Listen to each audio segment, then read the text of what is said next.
So boys, going to the football grounds to train Avoca FC. What do you guys think? I think it's good, mate. Always good to go down to the local club, have a kick about, help them out with some stuff. Hopefully they enjoy our session we put on for them.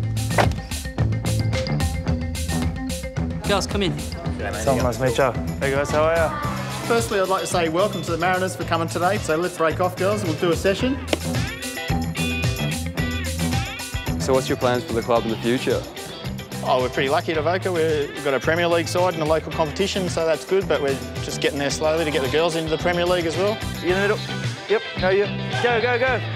What's your thoughts on the Goals for Grassroots program? Oh, it's great. Every club, whether it be financial, supporting from coaches, from our associations, wants help. Yeah, if they can have some fun, enjoy what they're doing, come back and have another go in the next season, then that's all we care about. What do you love about soccer the most? I think just, doing what you love each day, going in, it doesn't really feel like work for us. Loved it ever since we've been being young kids. There's that. There you go. What do you think of that, boys? Yeah, it was good fun. Hopefully kids enjoyed it. Yeah, I hope they learned some new things. You driving? Yeah, mate. Let's go.